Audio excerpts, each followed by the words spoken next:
event, along with many other local and state partners. Since the early mornings of Friday, your Texas gamers have had over 300 game wardens in the area serving the people of the state of Texas and the citizens of Kerr County. Among that, we've searched 26 river miles since the tragic event has started.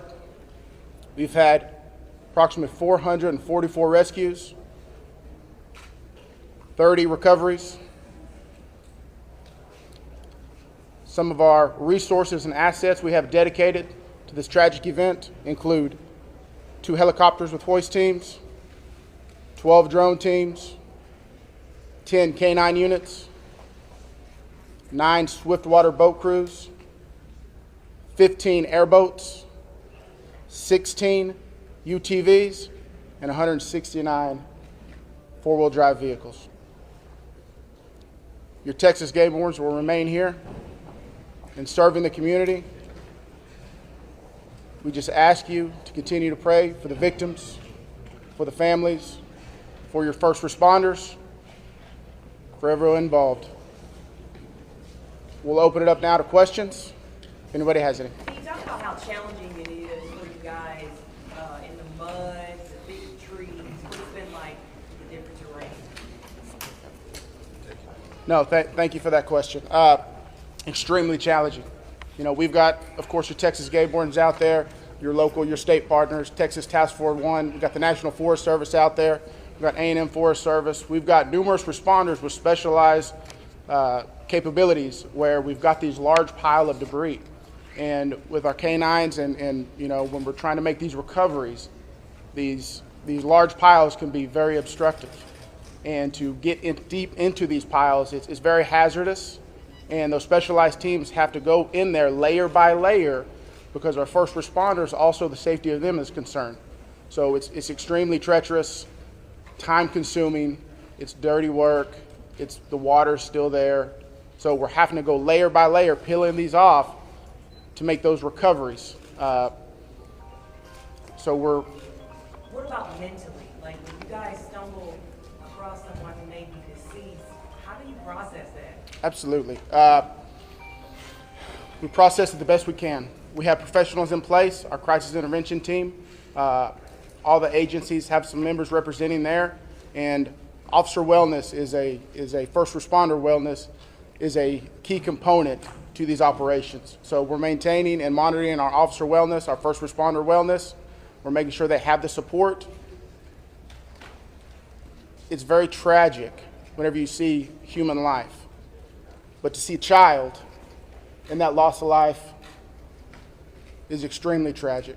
More rain is expected to come down west of us, and eventually it's going to get down to Guadalupe River. Is that going to put a halt to the searches? And if not, how are you going to change the trajectory of the search and rescue operations? So with the water coming down, that is always a concern, and I'm sure you've been monitoring the last couple of days where we've had some reports of maybe some additional water coming in. Obviously, that's going to impact the search and recovery efforts. You know, us with numerous other agencies do have air capabilities, drone capabilities. We've got numerous fixed wing, rotary helicopters here. So it will alter our patrol patterns and alter our searches, but it won't deter them. Can you outline what specific discussions and actions were taken between the time the first flood emergency alert came in at 1:14 a.m. and then when the river first started flooding, those hours later? What were the specific actions and discussions that happened in those hours? Can you repeat that again, please? Absolutely. I would like to know if you could outline, please, what the specific actions and discussions were that local officials took between 1:14 a.m., that's when the first flood emergency alert came out, and hours later when the river first started flooding. What happened in those hours? What I can tell you, when I was first notified, it was around the 4 to 5 area. One of my sergeants was in dispatch when the first calls started coming in, the actual 911 calls come in. Like at 4 in the morning? It was between 4 or 5 when I got notified. Okay, but prior to that, in that 3 to 4 area, my understanding is, and we're in the process of trying to put a timeline.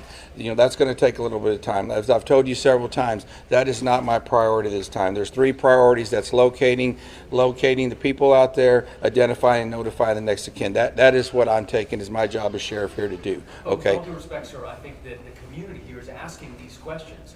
What happened? When did it happen? Was the emergency manager awake at the time? Did they push the button to issue an emergency alert? Sir, it's not that easy when you just push a button, okay? There's a lot more to that. And we've told you several times. So did it happen, sir?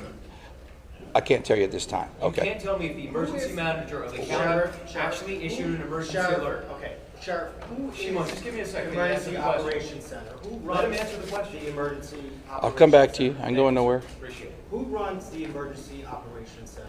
We have a communication center, a dispatch, okay? We have a communication center. That's where the calls actually go to the police department, then they're forwarded to Right, us. but leading up to this, in monitoring the weather, there's, in any large city, in any state, there's an Office of Emergency Management that is monitoring the weather, that is watching and listening and getting briefings. Who was getting those briefings in this city, in this county?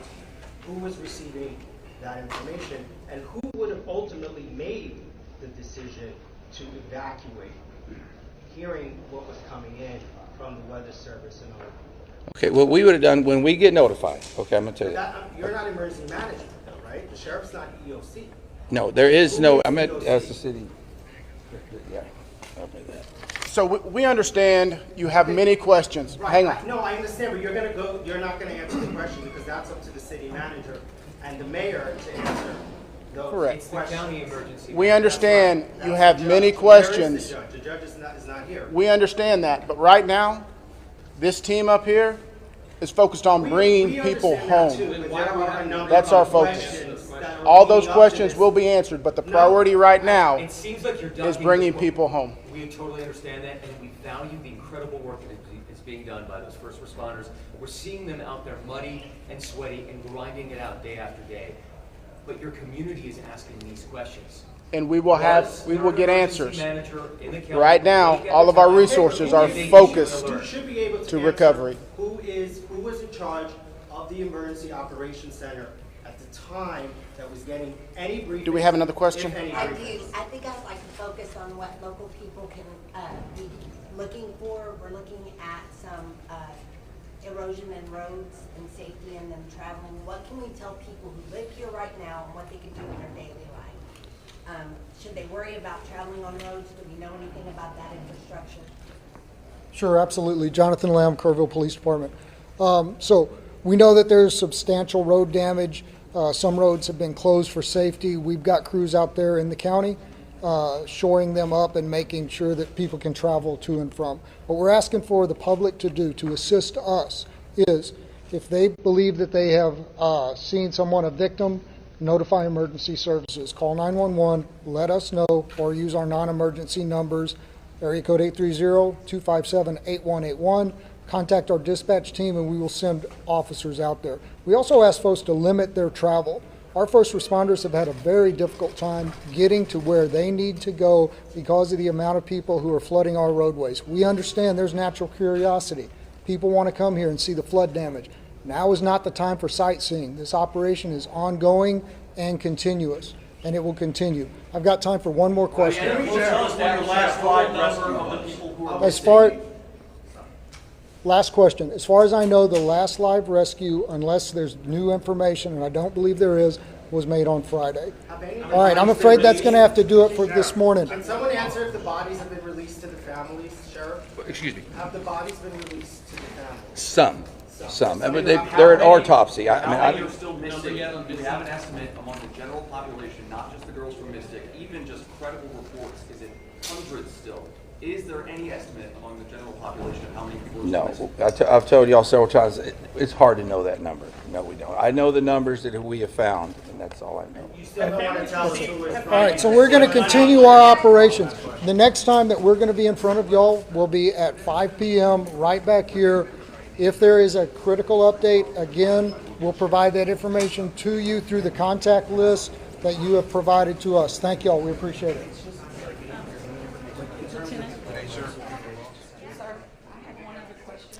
right, you were just listening to Kerr County officials there holding a news conference to give us updates about the situation so far in central Texas. At this point, we know at least 105 people have been killed because of just a devastating flooding out there in that area. But if you were watching with us, you saw at some point things did get a bit hostile there, with reporters insisting on getting answers to, admittedly, some very important questions about how all of this unfolded. At this moment, I believe we're going to bring back Karen Waugh. Is that correct? To talk to us more about what we just heard from that news conference. Karen, what stood out to you from what you heard there?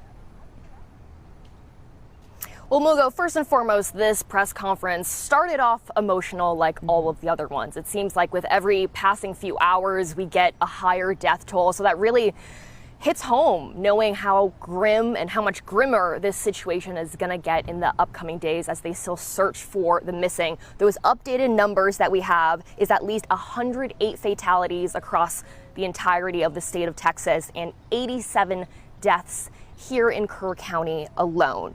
Officials say they searched 26 river miles so far, and take a listen at all these resources they're deploying toward this. They say they've used helicopters, drones, boats, canines, ATVs, and several other resources, as well as agencies from across the country, all gather here to help in this effort. But as you mentioned, the most heated part of the exchange came during the question and answer portion with reporters. For a fifth day in a row, reporters have been trying to ask what the deal was with the emergency alert system.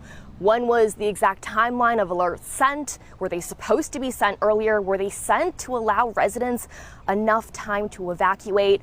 And for the fifth day in a row, the officials' answers have been pretty consistent. They say their priority is still on finding the missing, and they will piece together a timeline and investigate these alerts more. The reason why it's gotten to be the most heated exchange so far is every resident, every person we interview here in Kerrville, in Kerr County, when we ask them, what do you want us to ask the public officials? What do you want us as reporters to ask at these press conferences?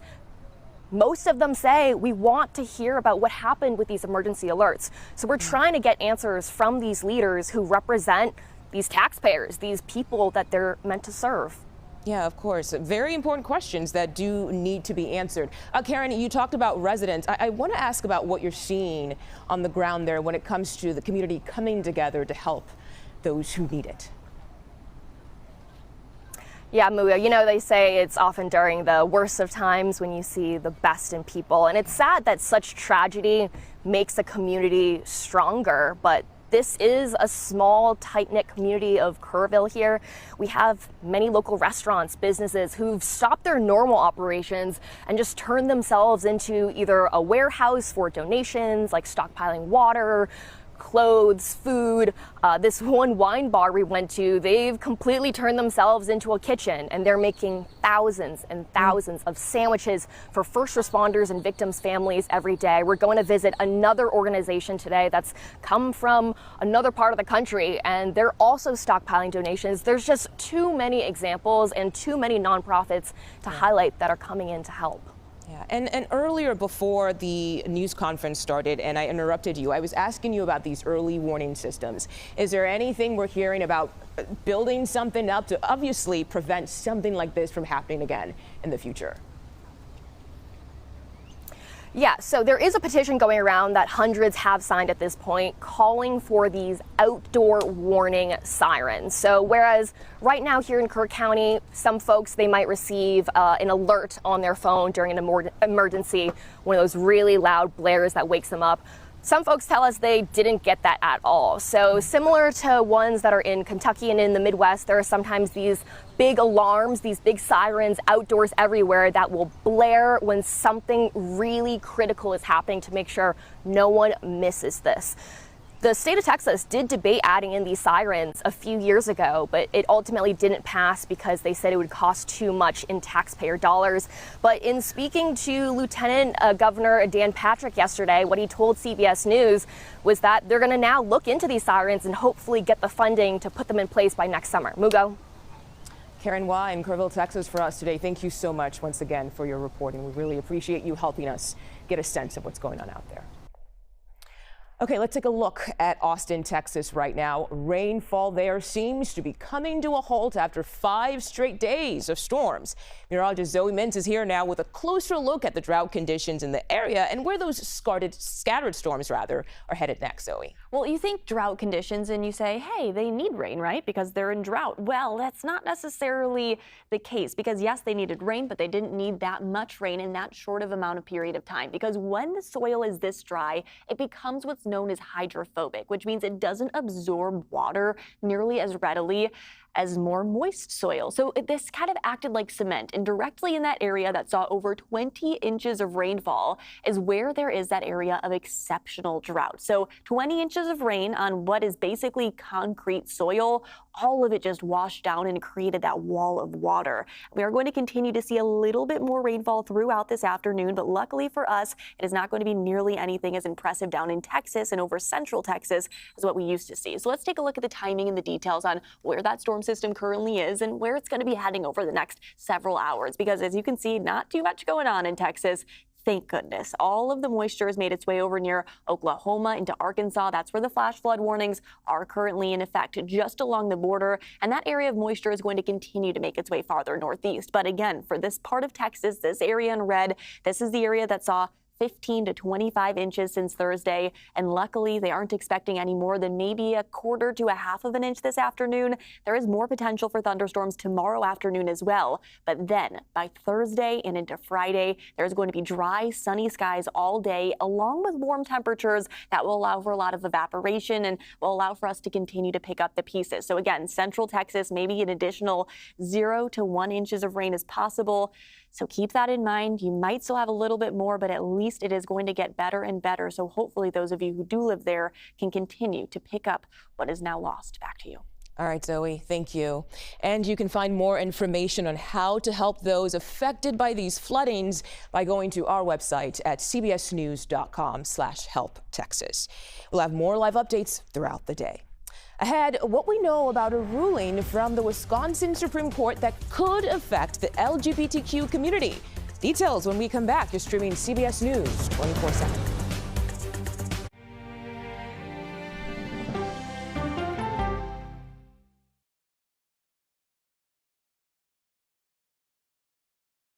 What happens when reporters take you inside the story? I've been asking for over a year and a half for access into this place, and this is the first time we're getting it. You get the all-new CBS Evening News every weeknight. This is CBS.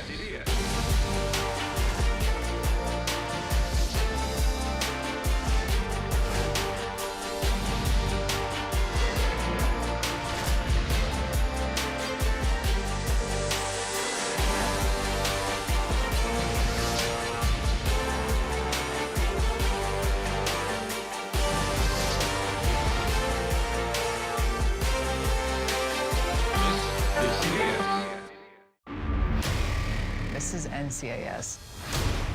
You put on that uniform, you agree to protect the person next to you, no matter what. Welcome to Australia. Match made in heaven.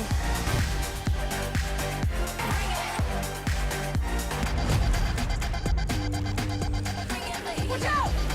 Hey, hungry? Shout you a crock burger. NCIS Sydney. All episodes now streaming on Paramount Plus. Returns CBS Fall. I'm Erin Moriarty of 48 Hours, and of all the cases I've covered, this is the one that troubles me most. Listen to Murder in the Orange Grove, the troubled case against Crosley Green, wherever you get your podcasts. Be in the know, even when you're on the go, with the CBS Mornings podcast. Some news you can use at the grocery store. Better mornings start better days. When you look good, feel good, you do good. That's right. Listen to CBS Mornings on the go on Apple Podcasts. What happens when the world's best journalists come together? Write a prescription for the healing of America. We're retired and this is our paradise. Now it's gone. You get the stories of America every night. You get the all-new CBS Evening News every weeknight. I can only describe it as evil. Follow and listen to Train to Kill, The Dog Trainer, The Heiress, and The Bodyguard on the free Odyssey app or wherever you get your podcasts. My job can get dangerous sometimes, but I'm very good at what I do. I know you're scared. I'm here to help. They said you were the best. Your daughter hired me to bring you home. I made her promise I would never stop looking. Thank you. Thank you. Thank you. Hear about the reward? Come in. Okay. Tracker, all episodes now streaming on Paramount Plus and returning CBS Fall. Here's a look at your headlines. Detainees at Florida's Alligator Alcatraz say conditions are inhumane at the facility. This is the newly opened immigration detention center in the Everglades, just west of Miami. Alleged conditions include limited access to water, maggot-infested food, massive mosquitoes, lights on 24 hours a day, and a denial of religious rights. Minnesota State Senator John Hoffman has been released from the hospital 3 weeks after he and his wife were shot in their home by alleged gunman Vance Bolter. Bolter faces murder and attempted murder charges with the possibility of the death penalty. The IRS now says churches and other houses of worship can endorse political candidates. This amounts to an exemption for religious organizations from a decades-old ban that stopped tax-exempt organizations from endorsing political candidates. But a Christian media group and others sued the IRS just last year, saying that rule violates their First Amendment rights.